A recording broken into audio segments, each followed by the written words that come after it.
Buenas noches, Ale. Vamos a esperar unos minutitos que se conecte el resto, por favor. Buenas noches, Inge. Listo, no hay problema. Ya.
Buenas noches, chicos. ¿Me ayudan encendiendo sus cámaras, por favor?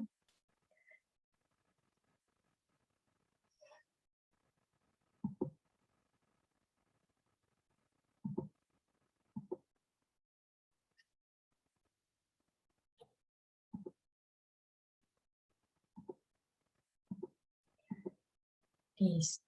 Déjenme compartirles la pantalla porque íbamos a iniciar con el taller que nos quedamos, que estaba Pablo y Ricardo, pero no están conectados ninguno. Entonces vamos a empezar directo con la clase.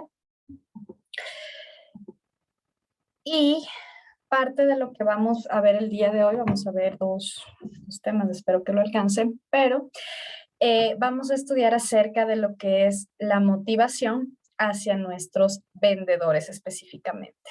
¿Sí? Entonces, por ejemplo, Tati, ¿me puede dar un ejemplo cómo en su trabajo actual o trabajos anteriores ha sido la mayor motivación que usted ha podido experimentar desde el punto de vista de vendedor o asesor comercial, independientemente si es que no está usted en este campo, pero lo que ha podido ver o si está una experiencia propia? Ujú.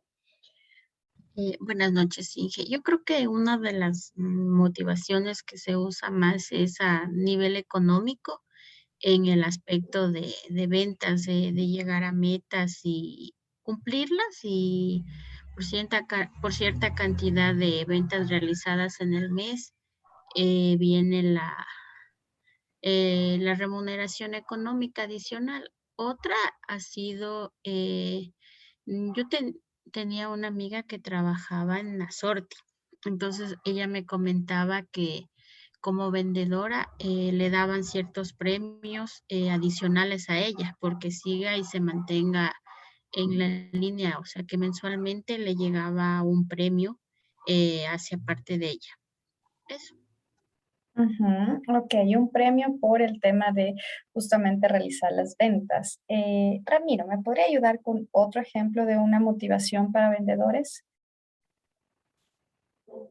Eh, yo he visto, no me ha pasado y me muero de la envidia, de cuando al grupo de vendedores que por ahí tiene un mejor desempeño, les llevan de viaje, pero el viaje, o sea, no es solo ir y pasearse, sino que dentro del paseo tienen capacitaciones. Entonces tienen como que charlas magistrales de ventas, en donde ellos, por ser los mejores, aparte de ganarse ese viaje, por decirle a Mompiche, les regalan charlas magistrales con vendedores de otros países y cosas así. Entonces, la verdad, eso a mí sí me da envidia de la mala. Gracias, Ramiro. Y Ale, ¿algún otro tipo de motivación que usted haya podido percibir para el personal de ventas? Buenas noches, chicos. Bueno, en mi caso no tengo la motivación sería del porcentaje de comisión por las ventas globales de la empresa y aparte es la comisión por la venta de la sucursal, de llegar a los cupos de ventas. Adicional a esto, también tengo una experiencia donde agregamos un nuevo producto, una nueva marca a la venta, lo cual el proveedor comenzó a dar bonos de $50, estas gift cards, por, no sé, un monto de 100 empastes. Entonces me pareció algo chévere, ¿no? Porque tú comienzas a posicionar tu marca en base a que el vendedor quiere vender para ganarse su remuneración, su ganancia, en este caso este premio. Yo, bien atractivo este tema de poder así posicionar la marca. Ok, gracias, Ale, gracias a todos. A ver, básicamente, bueno, nosotros déjenme ver un momentito que se me fue la pantalla, ya. Nosotros básicamente podemos ver diferentes tipos de motivación según la empresa que puede dar generalmente la parte de ventas. Bueno, yo les cuento un poquito cómo es acá. Es básicamente todo un departamento grande de ventas en el cual, pues, bueno, hay diferentes asesores, cada quien maneja varias cuentas, etc. Entonces, acá lo que se tiene es a los asesores comerciales se les tiene un sueldo base, ¿sí? Que generalmente no es tan alto como gana la parte técnica, por decirles así, pero ya les voy a explicar la diferencia. Entonces se tiene un sueldo ellos tienen un sueldo un poco más bajo, pero lo que ganan es justamente porcentajes por cada contrato que ellos puedan adquirir. Entonces, eso ya se lo maneja en diferentes porcentajes de acuerdo a su jefatura. Van a ver que ganen el 0.05%, el 1%, etcétera. Y eso va a depender de los contratos que ese vendedor pueda acaparar. Entonces, nosotros siempre vemos también desde el lado comercial y técnico. A veces decimos el comercial con tal de vender, vende pero lo que sea. Y el momento ya de la parte técnica, cuando uno tiene que hacer instalaciones y toda esa cosa, resulta que no lo podemos hacer y bueno, quedamos en una serie de problemas. Pero ¿por qué es que decimos que el comercial vende lo que sea? Es justamente por la motivación económica que tiene. Entonces, claro, si es que yo tengo un sueldo que posiblemente no es muy alto y en base a lo que yo vaya tomando de contratos, pues obviamente voy a ofrecer maravillas que después puedo tener una complicación de vender, pero ese es el espíritu. Mientras que, por ejemplo, la parte técnica tiene este sueldo base más alto y también tienen un porcentaje que es variable que se llama el KPI, justamente que es un indicador de cumplimiento de sus objetivos. Entonces ahí van siendo analizados por sus jefes, dicen, por ejemplo, el área de fibra óptica cumplió el 100% de acá, cumplió el 80% y ese porcentaje obviamente se lo ve reflejado en las metas que cumplieron y en el variable que es del porcentaje de su sueldo. ¿Sí? Entonces, es así como básicamente se maneja acá. Varias empresas también las he visto que manejan así. Entonces, sí es este estímulo o motivación de un porcentaje adicional por lo que están vendiendo. ¿Ya? Ahora, también les quería comentar en este tema de motivación al personal como tal. No sé si ustedes recuerdan, alguna vez creo que sí hablamos, y si no, pues lo hablamos ahorita. Hay una famosa pirámide de Maslow que es justamente el tema de la motivación a mi personal. Entonces, por seguir en el ejemplo del área comercial, uno de los escalones de esta pirámide de Maslow es justamente las instalaciones físicas del personal. Entonces, por hacerles una analogía de lo que pasa dentro de mi trabajo. El área comercial es extensa, pero tiene entre 2 a 3 pisos. Quiere decir que están más holgados, que están más cómodos en sus equipos de trabajo, porque generalmente la actividad del asesor comercial es una relación con el cliente y estar en su puesto también con la computadora haciendo reportes, informes de factibilidad, etcétera. ¿Sí? Ahora, voy con este mismo esquema de instalaciones físicas a las instalaciones físicas de la parte técnica. Yo les estoy hablando de la experiencia en la que estoy, ¿no? Entonces, yo puedo ver que los técnicos a duras penas pueden tener alguna silla, porque generalmente tienen como unos anaqueles en donde cambiarse la ropa, ponerse sus elementos de seguridad y simplemente ellos pasan en campo todo el tiempo. Entonces, ¿a qué es lo que voy? De esto de las instalaciones físicas que nos habla la pirámide de Maslow, dice que una de las motivaciones más importantes que podemos dar a nuestro personal es justamente que cuenten con todos los implementos en su instalación física. Entonces, en el caso del área comercial que yo les ponía el ejemplo, lo ideal es que tengan un buen escritorio, que esté amplio, que tengan su computadora, que esté al nivel de su vista para que no tengan problemas ergonómicos, una buena silla, etcétera, ¿sí? Y que el piso, que todo eso sea adecuado. Ahora, yéndonos a la parte del área técnica, como les decía, que tienen su espacio y todo para simplemente poder cambiarse, sería que pues ellos cuenten tal vez con un espacio un poco más extendido, que tengan en donde guardar sus cosas por diferentes escalones, etcétera. Es decir, lo que quiero comentarles con esto de motivarles es que también tengan un lugar adecuado de trabajo. ¿Sí? Y ahí es como ellos también se van a sentir bien y se van a sentir motivados, porque imagínense si nosotros llegamos y vemos y que el piso es una baldosa, que estoy congelada, que casi no quiero ir porque hace tanto frío, no tengo ni computadora, no tengo ni impresora, bueno, cosas así que realmente nos desmotivan, ¿sí? Entonces, por eso es una de las características o escalones esto de las instalaciones físicas. Otro tipo de motivación es también lo que nos comentaba Ramiro, de capacitaciones que se tiene generalmente, pueden ir de viaje y va alguien a capacitarles, etcétera. Pero principalmente el tema de capacitación es motivarle a esa persona a que pueda aprender de hecho algo diferente o a que pueda complementar algo que ya sabe. Entonces, esto aparte de enriquecerme como profesional, me enriquece también como persona porque primero es un certificado o una calificación más de mi currículum, es contar con una experiencia más en ese campo que generalmente profundizo o aprendo alguna otra cosa. Entonces, eso realmente me sirve y el personal está motivado. Otra característica de motivación que nos habla justo Maslow es de cómo hacer un reconocimiento a su personal, ¿sí? Muchas veces nosotros tenemos funcionarios a cargo, ya sea en el área comercial, en el área técnica, de los ejemplos que estábamos poniendo, y ven que tienen personas que realmente les apoyan, que están ahí, que son proactivas, que les pueden ayudar, etcétera. Y basta con que a veces se les diga un gracias, hiciste bien tu trabajo, o gracias a ti es que pudimos alcanzar esta meta, etcétera, porque no siempre solo es el factor económico, también es cómo la relación yo puedo mantener con mis trabajadores, hasta dónde yo puedo llegar, hasta dónde es un par y par de entenderle también a la otra persona, de empatía, y en base de eso, pues darle un agradecimiento, créanme que muchas veces es bastante motivador para la persona, ¿sí? Lo mismo, en cambio, si hacen el efecto contrario, nunca dicen nada, no gracias es por su trabajo, lo que sea, esa persona en algún momento también se va a cansar, va a dejar de ser proactiva, etcétera. Entonces, lo más recomendable es siempre mantener esta motivación en el resto, ¿sí? Y también algo que es muy importante es en cómo ustedes se comuniquen con su equipo. Por ejemplo, pongámosle un aspecto negativo de una llamada de atención, ¿sí? Imagínense lo que es, claro, una llamada de atención y que lo hagan, por ejemplo, en frente de todo el mundo. Entonces uno también se siente mal porque me reclamaron así, etcétera. Es diferente a, por último, que le hagan un fuerte llamada de atención, pero a uno solo.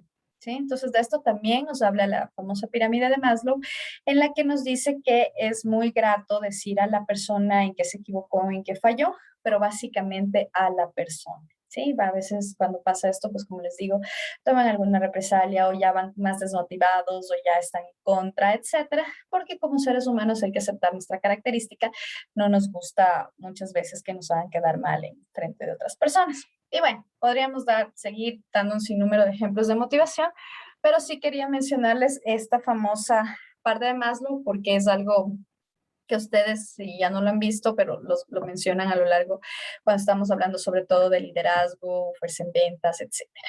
¿Ya? Entonces, ahora sí, partamos a lo que nos dice acá propiamente las definiciones. Hablamos de la motivación humana, ha sido un objeto de interés desde varios siglos atrás. Así, distintas escuelas del campo de psicología han promulgado diversas teorías acerca de la manera en que se origina la motivación y su efecto en la conducta humana. Justamente lo que hablábamos hace un momento, de que si alguien me llama la atención o algo frente a un público, va a tener un efecto en mi conducta, ¿sí? Obviamente es una característica del ser humano y voy a decir, bueno, a mí no me gustó, ¿qué le pasa a este? Ya no le voy a ayudar. Son reacciones totalmente normales como ser humano, que muchas veces y nos recomiendan en todo esto de las ventas de saber controlar nuestras emociones, ¿sí? Tampoco es que yo como un líder, porque lo que se busca es un líder y no un jefe, vaya a explotar con cualquier cosa o no sepa controlar mi emoción como tal.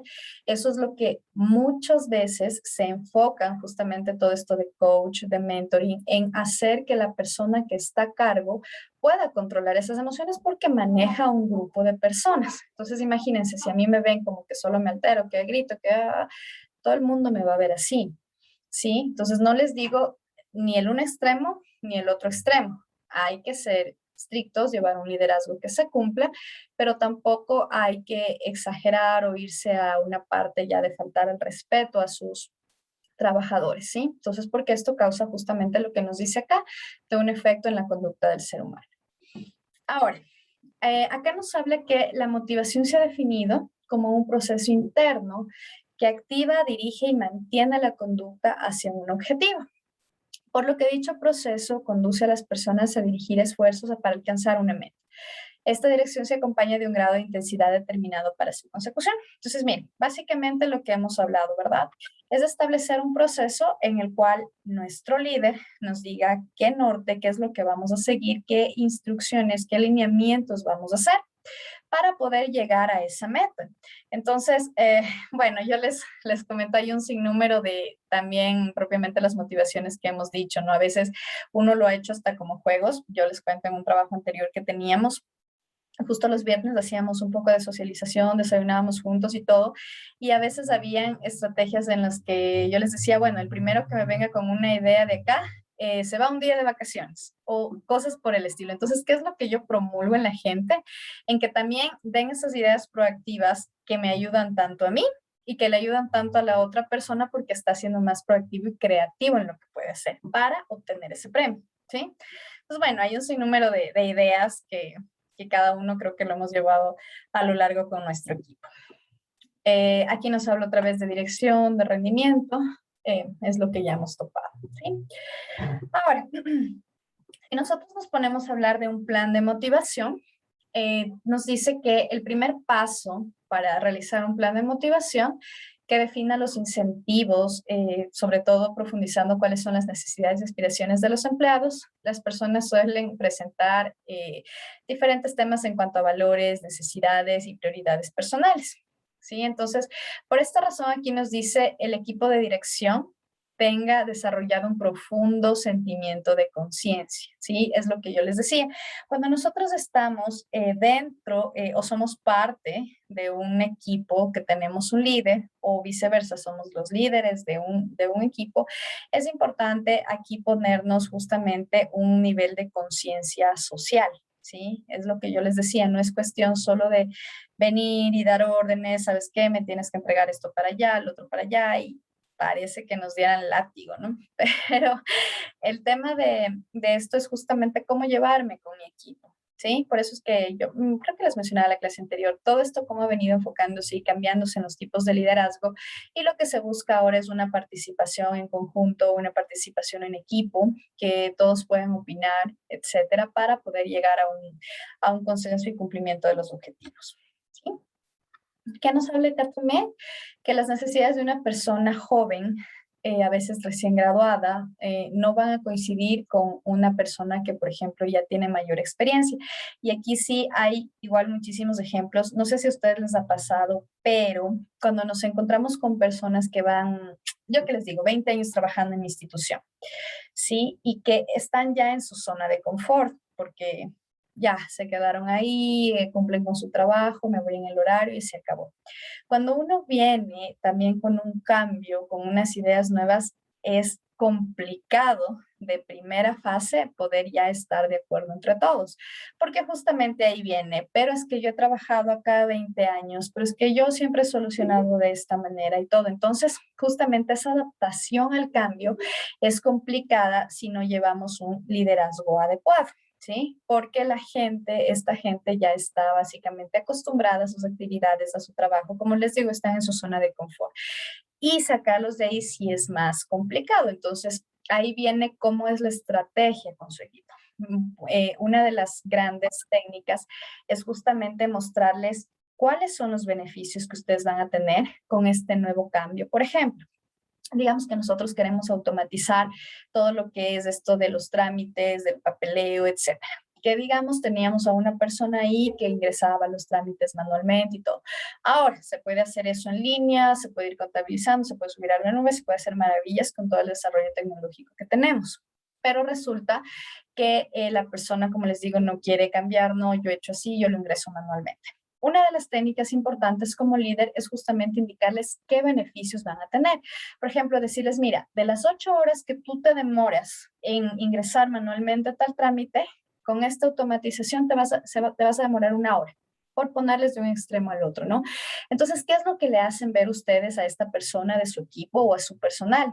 Es justamente que en el optimizar su tiempo, esta persona puede hacer otras actividades que sean más proactivas, puede estar capacitándose, puede estar capacitando incluso con convenios macro que a veces se hacen entre entidades y pues lo importante es indicarle que optimiza su tiempo y que en el otro tiempo él puede obtener mayores ventajas, ¿sí? Es una de las técnicas que se aconseja cuando uno está proponiendo un cambio, generalmente a personas que están en zonas de confort, ¿sí? Eso con el tema justamente de que aquí una persona joven recién graduada, pues con una persona que ya ha tenido experiencia. Y no necesariamente que sea joven, ¿no? Sino que vengan con otra idea que nos saque de nuestra zona de confort. Muchas veces es complicado hasta podernos adaptar, pero como les digo, el tip principal está en hacerle ver y notar cuál es su beneficio, ¿ya? Ahora, nos habla también dentro de este plan de motivación un sistema de incentivos bien planificados y ejecutados, pues es lo que hablábamos al inicio, ¿no? O sea, yo tengo acá un incentivo económico, puedo tener acá un incentivo de viaje, puedo tener un incentivo de capacitación, que al fin y al cabo también me ayuda. Luego, nos habla que en segundo lugar, dentro de este plan de incentivos, también es generar un buen ambiente de trabajo, ¿sí? Es lo que yo les decía en esto de buscar un trabajo en equipo y una participación en conjunta. Recordemos que básicamente sea de una manera presencial o sea de una manera virtual en teletrabajo, que todavía seguimos algunos, pues el ambiente de trabajo es clave. Yo siempre digo, más horas, las horas del día, las pasamos en nuestro trabajo que en nuestra propia casa. Entonces, al tener un ambiente de trabajo malo, ¿qué es lo que me va a hacer sentir a mí como cliente interno? Pues que lo único que quiero es que sea hora de salida e irme. Lo único que quiero es llegar, cumplir con mis actividades y adiós. ¿Sí? Entonces, ¿qué es lo que yo hago si es que estoy desde el vista del líder? Es básicamente no contar con ese recurso porque tiene una mala actitud, porque lo único que quiere es salir a la hora que es, y esa mala actitud, créanme que se replica muchas veces en el entorno en el que está esa persona. Entonces, como líderes es súper importante mantener un buen ambiente de trabajo. No es nada fácil, cada persona siempre es un mundo, cada persona mira por sus intereses, vela por sus intereses. Muchas veces como líderes nos vamos a encontrar que una persona nos puede sonreír y de detrás de nosotros tratarnos de hacernos caer. Entonces eso es parte de la experiencia en la que estamos y es parte y desafío de un líder cómo poder llevar al menos un equilibrio con su equipo, ¿sí? Pero esto del ambiente laboral es bastante clave para que puedan tener esa motivación y proactividad de su personal. También mucho tiene que ver esto de lo que surge últimamente de las famosas pausas activas. Es un momentito ahí de que uno puede hacer una interacción, de que uno se puede reír un momento y volver a su puesto de trabajo. Si pueden hacerlo, háganlo. Es un tema de que también se relaje un rato la persona y pueda compartir un momento con otras, ¿ya? Ahora también nos habla que el sistema de incentivos elaborados por una empresa también debe considerar de forma equilibrada tanto las individualidades del vendedor como también las particularidades de su equipo. Entonces, en esto también es otro tip que tiene que ser el líder en cuanto a su bonificación.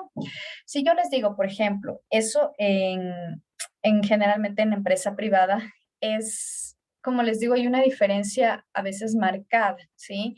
No es que la persona que es coordinadora ahí gana igual que una persona coordinadora en Guayaquil, por ejemplo, ¿sí?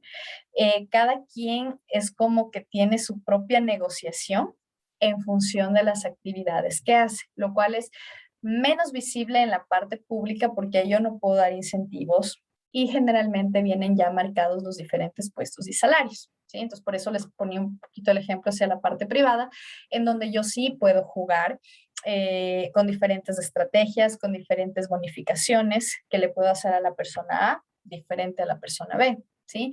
Pero lo que se trata también es de buscar al menos en el área que sea un poco equilibrado, porque si no pasa lo contrario. ¿Qué tal si la persona B se pone a conversar con la persona A y le dice, no, yo tengo estos beneficios, y resulta que la otra persona no ha tenido eso? Entonces, se empieza a generar también un mal ambiente de trabajo. Por eso, otro de los tips recomendados para el líder es tratar de buscar un equilibrio en cuanto a los beneficios o perjuicios, porque también si es que yo voy a tener algún llamado de atención o algo, es como se dice, la ley, los reglamentos están hacia todos. Si lo vamos a aplicar, lo aplicamos hacia todos. Si vamos a un equilibrio acá de bonificación, vamos a poner escalas o diferencias para que, o diferentes escalones para que las personas puedan saber y tener algún rumbo. Si no, obviamente se genera un ambiente ya un poco más complicado, el uno no está de acuerdo, el que no está de acuerdo lleva su ambiente a los otros y, bueno, se hace un despelote total. Sí, y finalmente hablamos de el sistema de incentivos deberá contemplar distintos horizontes temporales de aplicación combinados o que también estén relacionados con situaciones más rutinarias o estables. Justamente lo que acabamos de hablar, de mantener un tipo de equilibrio, ¿sí? Para que no haya como que algún roce entre unas personas, entre otras personas, con el objetivo básicamente de alcanzar las metas propuestas y ese trabajo realizarlo justamente en equipo. ¿Ya? Vamos ahora también hablamos acerca de principales tipos de incentivos sobre los que poder trabajar en la composición de un plan general de motivación. Hay los incentivos no financieros. Tati, ¿me podría ayudar con un ejemplo de un beneficio de motivación que no sea financiero?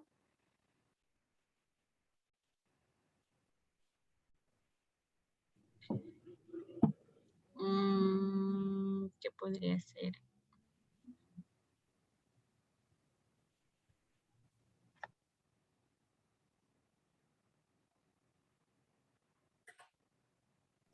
Podría ser como usted daba el ejemplo de darle motivación por medio de palabras y decir, hiciste bien tu trabajo, me gustó cómo lo hiciste, sigue así, que si el otro mes cumples tus metas, pues tendrás más bonificación, pero usarlo a manera de motivación en palabras. Correcto. Eso básicamente, o sea, yo les puedo poner también un ejemplo en el que yo veo el liderazgo en la empresa en donde trabajo, realmente es admirable, es bueno, les puedo decir que uno se siente como que estuviera en familia, porque recibe varias ayudas. Por ejemplo, el gerente nacional técnico que está a cargo a nivel nacional de todo el personal técnico, lo cual sí es un trabajo totalmente estresado y el pobre ya ni duerme, pero una de las características principales que él hace es ir de mañana a todo el centro de operaciones y saludar con todo el personal que está ahí, ¿sí? Entonces, ¿por qué les digo esto? Porque ustedes les escuchan al personal técnico, ay, vino el gerente y me dio la mano. Vino el gerente y me preguntó cómo estaba mi familia, ¿sí? Entonces, esas pequeñas cosas que a veces uno no lo ve dentro de su equipo, puede hacer un cambio total ese día, ¿sí? Puede decirles, ay, tuve la oportunidad de expresarme o de saludarle o de decirle algo personalmente a tal gerente, a tal coordinador, a tal, etcétera, ¿sí? Entonces, por ejemplo, les digo eso. Otro tema que uno también puede motivar sin necesidad económica es buscando el beneficio de sus empleados. Por ejemplo, vuelvo y repito, les estoy poniendo casos de donde yo trabajo, que veo que hay bastante de estos casos. El tema de hacer una vacunación, bueno, ahora con el tema del COVID, ¿no? Pero antes, por ejemplo, el tema de la influenza, el tema de que en el departamento médico se pueden revisar todo el personal, la vista, y eso también se extiende para sus familiares, etcétera, ¿sí? Entonces, ¿qué es lo que uno dice? Bueno, realmente la empresa sí se preocupa o está a cargo dentro de sus posibilidades de hacer esta extensión. Entonces, son actividades que no necesariamente tienen que ver con que le subo el sueldo, con que le doy un bono aparte si me vendes, sino que también son otras representaciones. Otra de los ejemplos que les puedo dar es en el caso de las personas que quieren estudiar una maestría o que alguien no ha alcanzado todavía su ingeniería, etcétera. Créanme, la empresa es demasiado flexible en eso. Entonces, por ejemplo, cuando yo estudiaba justamente este tema del MBA, tenía que salirme absolutamente todos los viernes a mediodía. Entonces, en este caso, la empresa decía, anda, es tu preparación, es lo que sea, y jamás hicieron como un pago de horas de esas faltas. ¿Entienden? Entonces son cosas que a veces uno piensa que es pequeño, pero créanme que eso es de motivación para las personas que lo reciben y uno quiere agradecer de la misma manera. Entonces, por ejemplo, yo les cuento esta experiencia que yo tuve y yo digo, cuando me toca quedarme a trabajar más horas o a veces hasta fines de semana y todo, lo hago con todo el gusto porque he recibido también ayuda de parte de la empresa. Entonces, hay un sinnúmero en el que uno como líder puede tomar decisiones y estas decisiones pues justamente van a implicar en la motivación del personal, ¿sí? Dentro, bueno, básicamente los incentivos no financieros, los que estábamos hablando, estamos hablando de un reconocimiento del logro personal, lo que habíamos visto, también temas de capacitaciones, esto que les acabo de comentar, etc. ¿ya? También hay incentivos financieros directos. ¿Cuáles son estos? Son retribuciones económicas que se realizan al empleado en base a sus resultados. Los incentivos financieros inciden directamente en la capacidad económica del individuo, determinando su capacidad de compra y por tanto su nivel de vida. Retribuciones económicas directas, básicamente cuando yo les ponía el ejemplo de hablar de una bonificación variable por parte de su desempeño. ¿Sí? Entonces, esto es aparte de lo que ya cumplen sus funciones y todo. Si es que tienen un desempeño del 80, 90 o 100%, va a depender de las características y lo que ustedes pudieron cumplir de sus objetivos. ¿Sí? Generalmente, en muchas empresas privadas lo que se hace es el tema del cumplimiento de objetivos, ¿sí? No es tanto trabajar que trabajan las 8 horas o que tengo que verte ahí las 8 horas sentado, sino que hagas el cumplimiento de tus objetivos. Entonces, en base a eso, pues uno también va poniéndose más proactivo, tratando de alcanzar lo que más puede, etcétera, ¿sí? Y cuando hablamos nosotros de incentivos financieros indirectos, estamos hablando de las retribuciones que se realizan al vendedor, con particularidad de que sea sin formar parte de su sueldo, son susceptibles de cuantificación económica, beneficios complementarios, como yo les decía, ¿no? Temas de bonos, temas de, bueno, el tema de utilidades no entraría mucho acá porque básicamente eso lo cobra todo el personal. Pero sí hay empresas que dan bonificaciones cada cierto tiempo y pues eso también es un incentivo, ¿no? Ahora, me voy a pasar un momento acá antes de que, ay, perdón, un momentito, dejar de compartir pantalla y compartirles esta parte de acá, que era la otra presentación de la evaluación de vendedores, que es lo que quiero acabar. A ver, dentro de esta también quería topar un poco el tema sobre cómo hacemos la evaluación a los vendedores. Ramiro, ¿me puede dar un ejemplo de una evaluación de vendedores o control de vendedores? ¿Cómo lo hacen actualmente o lo hacían en sus anteriores trabajos o usted lo ha hecho? En mi tiempo que era vendedor, básicamente se trabajaba, digamos así, por objetivos. Es decir, nosotros teníamos una hoja de ruta que teníamos que visitar en tal día a tales clientes. Obviamente, si es que en el pasar de este día podíamos aperturar nuevos clientes o veíamos nuevos negocios, lo podíamos hacer y le colocábamos también dentro de esta ruta. Entonces, ellos cómo controlaban o cómo se controlaba. El rato en el que llegabas al negocio, tú ponías un código especial de la tienda, del restaurante, de lo que sea. Entonces tú colocabas este código y así, y aparte respaldabas con una fotografía, ¿sí? De que el negocio esté abierto o cerrado, para que cuando por ahí llame la señora y diga, ¿sabe qué? Hoy no me visitó el vendedor, no estuvo aquí. Entonces ahí el supervisor pueda revisar y decir, ah, ya, mire, ¿sabe qué, señora? El señor estuvo ahí a las 12:30 y me envió la foto. A esa hora usted tiene cerrada su negocio, su tienda. Entonces ahí la señora va a decir, wow, o sea, ahí ya cómo le miento, ahí ya cómo hago esto. Entonces, claro, nosotros a medida que íbamos avanzando en la ruta y en los negocios, íbamos registrando esto. Y claro, ellos sabían que, qué sé yo, hay rutas más grandes, rutas más cortas. Tal vez a la 1 de la tarde ya estábamos libres. No es que nos decían regresen acá o esto, sino que simplemente ahí ya se terminaba su día. Y el objetivo era que en la ruta se cumplió la ruta y se cumpla también las metas de ventas. Muy bien, un método bastante llamativo y sobre todo que sí les permite hacer esta evaluación. Generalmente, miren, cuando nosotros hablamos de cómo evaluar a un vendedor, lo hacemos a través de indicadores, ¿sí? Que es la manera más sencilla en que uno puede medir. ¿Ya? Por ejemplo, en el tema de un call center y que está a cargo de un asesor comercial. Y generalmente esto es en el tema de atención al cliente. Entonces, ¿cómo yo puedo medir? Yo puedo decirle, ¿sabes qué?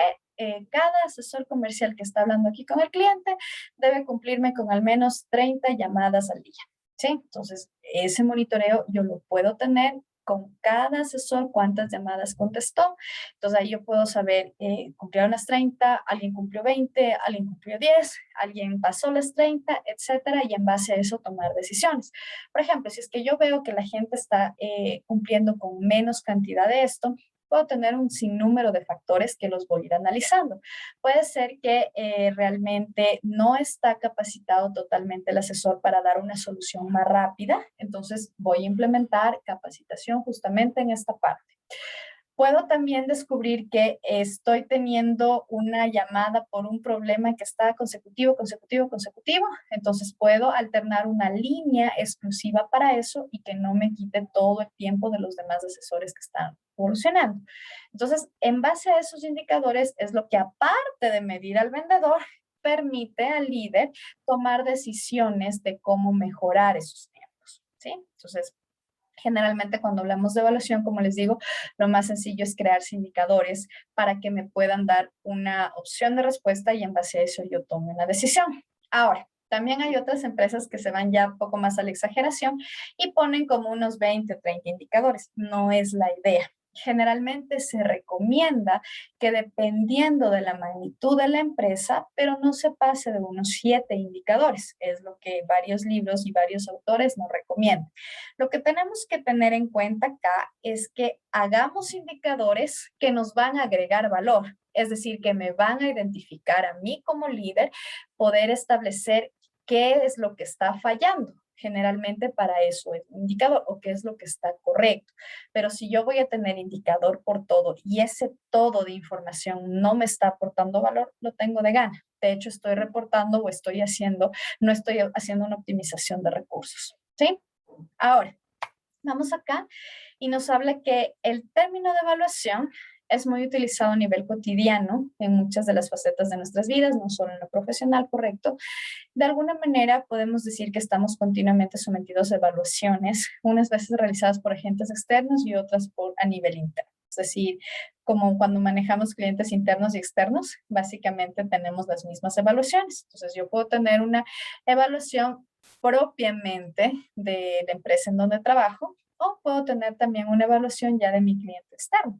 Me diga, ¿sabes qué? El producto no llegó a la hora que teníamos establecido, el producto me llegó en un envase que no tenía nada para cubrirlo, se derramó, se regó, etcétera, ya no quiero. Entonces, son tipos de indicadores, de marcadores que me pueden decir tanto a nivel interno como a nivel externo, ¿sí? Luego, nos habla también, bueno, de otras definiciones acá, es señalar el valor de una cosa y también pues es estimar o apreciar o calcular el valor de una cosa, ¿sí? Es decir, que yo puedo evaluar y puedo también tener un valor de lo que estoy corrigiendo de esa evaluación, del indicador. Y en eso también me sirve muchísimo el análisis de costo-beneficio, es decir, lo que yo pueda tomar como beneficioso de esa situación. Yo les decía, en este tema de las llamadas, me estoy demorando más, entonces, ¿qué me doy cuenta? Me falta capacitación. Esa me doy cuenta, quiere decir que esa debilidad la puedo convertir realmente en una fortaleza o la puedo convertir realmente en una oportunidad, ¿sí? Pero siempre le repito que uno como líder debe tomar la decisión en base a información que acarrea, ¿sí? No pasa siempre esto, créanme, a veces con tal de apagar un incendio, con tal de correr con esa emergencia que se tiene, uno toma decisiones totalmente a la ligera o pensando que es lo mejor sin tener una retribución de información anterior, ¿sí? Incluso datos históricos, experiencias que hayan pasado, que les sirvió, que no les sirvió, etcétera. ¿Ya? Bueno, aquí nos dicen otras definiciones básicamente de lo que es evaluar, pero ya lo hemos analizado. Entonces, ¿qué nos dice acá? Con la evaluación del personal de ventas se persiguen algunas finalidades. ¿Cuáles son estas? El informar, es decir, se trata de obtener información de cómo se está realizando el trabajo para poner en conocimiento tanto de ventas y del propio vendedor. A ver, este tema de informar, cuando nosotros somos líderes de un equipo, es, bueno, ustedes conocen y es totalmente indispensable, es saber qué está desarrollando mi equipo como tal. Les voy a poner un ejemplo. Cuando yo empezaba, por decirles, la semana, se llamaba el equipo y decíamos, durante esta semana vamos a cumplir con esto. De acá. Y generalmente volví a hacer una sesión al final de la semana. ¿Qué pasó? ¿Qué se cumplió? ¿Qué no se cumplió? Etcétera. A excepción de cuando ya día a día pues había que tomar algún tema de decisión entre algo que no se podía cumplir o era algo complicado. Pero lo que yo voy es que con esta información o con esta retribución que nosotros podemos tener de nuestro equipo, nos va a permitir pues esa toma de decisiones de qué cambiar, de qué modificar, de qué alcance hacer para poder llegar a lo mismo. Si yo no informo, si yo no hago un seguimiento, dudo que voy a cumplir eso, ¿sí? Luego, también dentro de estas finalidades se encuentra la orientación y la prospectiva. ¿Qué es esto? Es que la evaluación debe servir para tomar mejores decisiones, justamente desacoplado a lo que decíamos arriba con la información, más acertada sobre las actuaciones que se va a hacer en el futuro. Entonces, es lo que yo les decía, el tener información nos permite como líderes tomar una decisión asertiva, ¿sí? No les digo que esto va siempre al 100% a funcionar, porque como hemos visto en todo, hay tema de riesgos, incluso que puede ser algo que está externo a nuestra función como tal, y pues obviamente nos va a cambiar ese giro de negocio, pues porque vamos a estar preparados o vamos a estar pendientes de lo que está sucediendo en ese momento, ¿sí?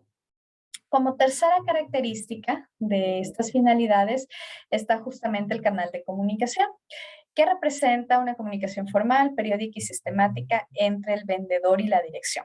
A ver, este tema de comunicación a veces nos parece algo a la ligera o algo como que, bueno, ya lo hemos escuchado, pero etcétera. Pero no lo hemos puesto muy en práctica y a veces es un poco complicado el comunicarnos, es un poco complicado el hacer entender también a un equipo, ¿sí? Porque yo puedo ser que yo entiendo con leyendo, con un montón de texto, etcétera, y puede ser que mi equipo entienda de una manera más visual, ¿sí?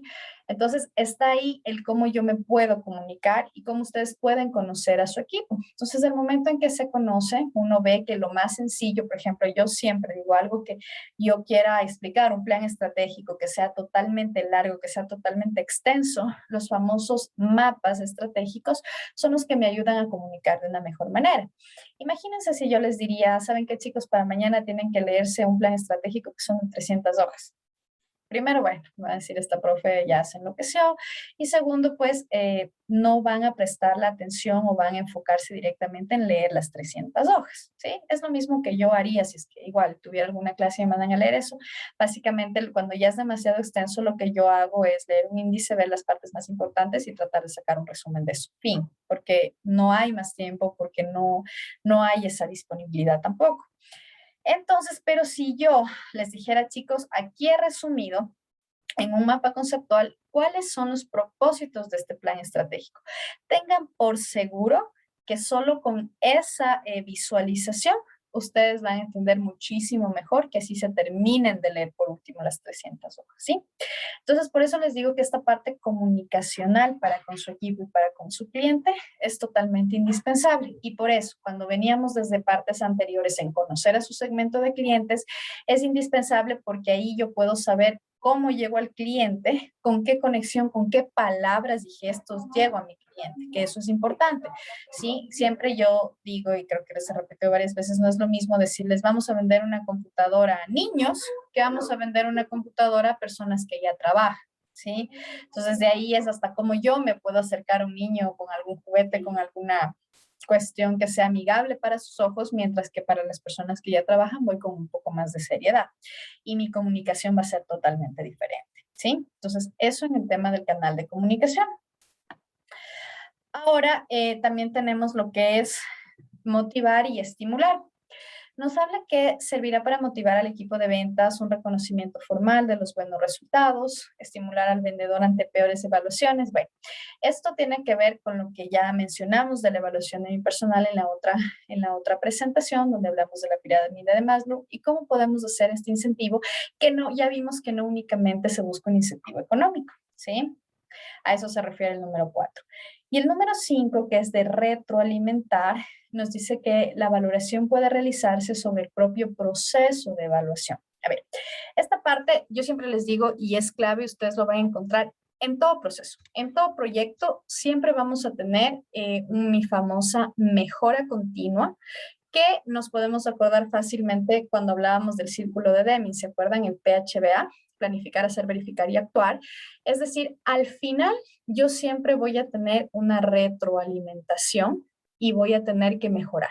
Independientemente de que ustedes de ese año hayan sido la empresa que más vendió, la mejor, la que fue reconocida y todo, siempre hay algo por mejorar y eso va a ser durante todo el ciclo de vida de mi empresa, de mi proyecto, de mi proceso, etcétera, ¿sí? Entonces, aquí me sirve muchísimo opiniones y criterios y efectos que ya hayan pasado dentro de mis clientes internos, mis clientes externos. Sí, mi autopercepción que falló, puede ser que el área A de producción falló, se quedó, no hizo mantenimiento de las máquinas y se dañó todo, puede pasar. Y también en la parte externa que yo puedo tener factores que me puedan alterar, como lo que hemos venido viviendo, el tema de pandemia, y yo si no tuve un plan de contingencia o qué hacer ante un riesgo como estos, pues obviamente eso ya lo sé y lo tengo que mejorar para el siguiente año. Entonces ya sé que me puede caer también una situación como esta, perfecto, le pongo más ponderación en mi matriz de riesgos, un color que puede ser que me dé una alerta media constante y ante esto, ¿qué puedo hacer? Entonces, siempre, como les digo, van a ir adquiriendo experiencia y resultados de lo que ya incluso les ha pasado. ¿Recuerdan cuando nosotros hablábamos de los famosos procesos cognitivos y decíamos que es toda la información y toda la experiencia que el ser humano viene trayendo en lo largo de su vida? Entonces, acá es lo mismo. Ustedes ya vienen con experiencia, ya han sabido resolver algunos casos que muchas veces han sido complicados, ya pueden optar pues por diferentes soluciones y en base a eso van a seguir la mejora continua. ¿Sí? Para esto también es muy importante las auditorías que se hacen, ¿sí? Auditorías internas, auditorías externas, que es justamente lo que nos permite ver en qué estamos fallando. Por ejemplo, a veces nos dicen, cuando nos van a hacer la típica revisión para la certificación de la norma ISO 9001-2015, que es la norma de calidad que todavía está vigente. Entonces, nos pueden decir, y bueno, ¿y dónde está la documentación guardada con tales y tales formatos? Yo no en ese momento puedo decir, solo tengo de esta manera o no tengo documentado, o cosas así. Entonces, ¿qué nos sirve también el levantamiento de no conformidades en una auditoría? Es justamente poder tomar esas experiencias y convertirlas en oportunidades, es decir, retroalimentarles y hacer mejora continua. ¿Sí? Entonces, por eso también es importante cuando se hacen las auditorías. A veces en la empresa se dice, ay, estos auditores, cómo vienen a fregar encima de que tengo tanto trabajo y vienen a hacer esto. Véanlo siempre como una oportunidad de mejora. ¿Sí? En la que cada uno pues nos va a servir qué experiencia se tomó, qué no se tomó y qué nos va a servir a futuro, ¿ya? Y con esto termino acerca de lo que son los aspectos a tener en cuenta en la evaluación de las ventas. Primero, dentro de estos aspectos tenemos establecer reglas básicas, ¿verdad? ¿Con quién voy a participar? ¿De qué forma voy a realizar las evaluaciones a los vendedores?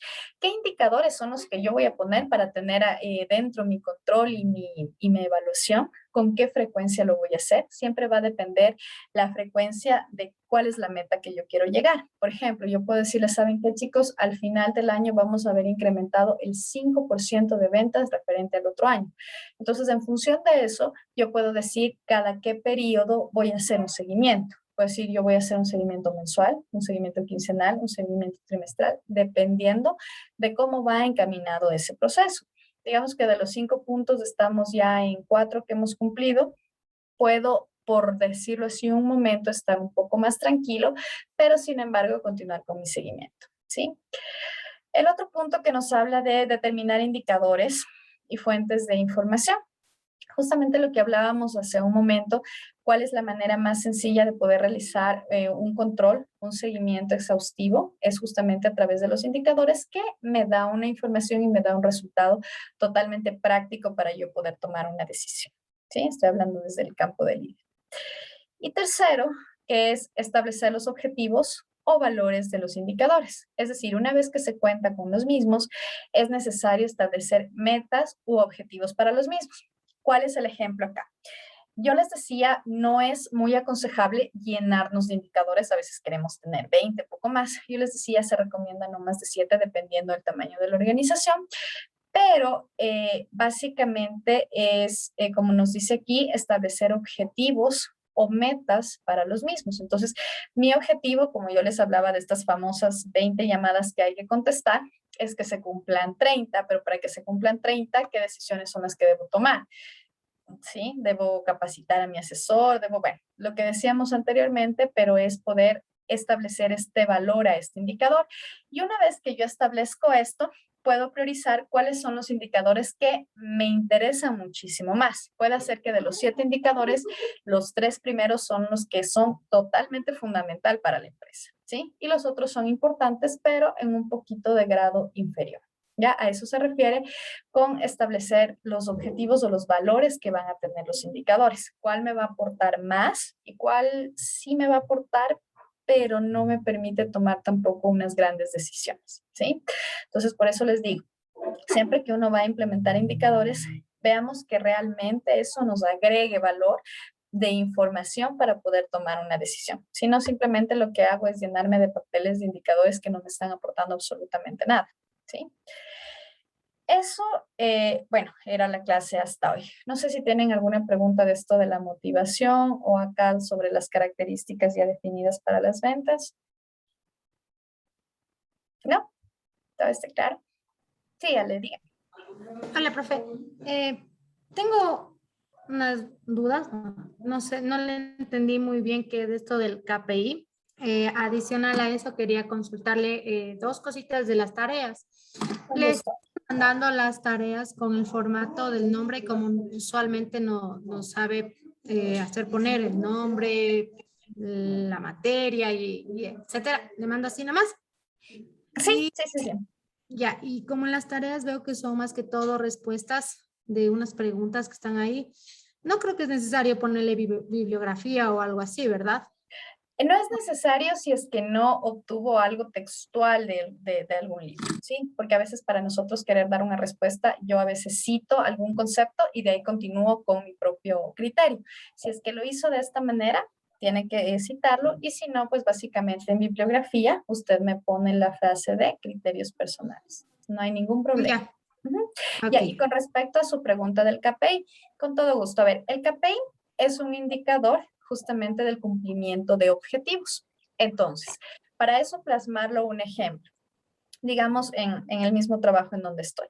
A nosotros tenemos actividades que lo cumplimos de por sí dentro de nuestras funciones, pero ahí lo que se evalúa es, por ejemplo, en mi tema, que reviso N contratos de lo que es del Estado. Pueden decir, Paula, tienes que cumplir con la revisión al mes de al menos 50 convenios. Resulta que cumplí 100. Entonces, superé mi objetivo y básicamente mi resultado va a ser del 100%. ¿Qué pasa si ahora de los 50 solo llegué a los 20? Se van a decir, no, Paula, no cumpliste con tu objetivo, el porcentaje se va a ver reflejado en disminución de tu KPI. No va a ser el 100%, va a ser una regla de 3 que lo haga, te da el 30%. ¿Ya? Entonces, básicamente así es como se mide este indicador de desarrollo de sus actividades. O sea, más o menos sería como una tabla o algo así. Sí, puede establecer una tabla, eso ya depende de cada una de las empresas. Sí, por ejemplo, yo le digo, como acá, digamos, hagamos 100 contratos, yo te digo de 100 hasta acá, tienes el 100%. Hiciste hasta 99, ya tienes un 90%, ¿sí? Entonces es por eso que en base el trabajador, el empleado, se hace todo por cumplir al 100%, porque eso involucra en la parte de mi variable de sueldo. Ujú. Pero el KPI es un indicador justamente del cumplimiento de esos objetivos, que lo puede hacer como una tabla, que lo puedo hacer como un rango. Si me cumples de aquí hasta acá, estás en el 100%, de acá a acá un 50%, etcétera. Eso ya lo maneja cada empresa. Ujú. Gracias, Ale. ¿Alguna otra pregunta adicional? Sí, yo también tenía una consulta. Claro. Respecto a las clases, ¿cuándo nos va a subir a la plataforma? Sí, Mm, perdón, más bien me he demorado un poquito en subirles. Voy a tratar de subirles hasta el día de mañana, sí. Tal vez hoy mismo ya quede subido o máximo hasta el día de mañana. Ujú. ya, ya eso no me será. Muchas gracias. Ya, Tati. Listo, chicos. Entonces, tengan una buena noche y gracias por su participación. Bye. Sea hasta mañana. Chao.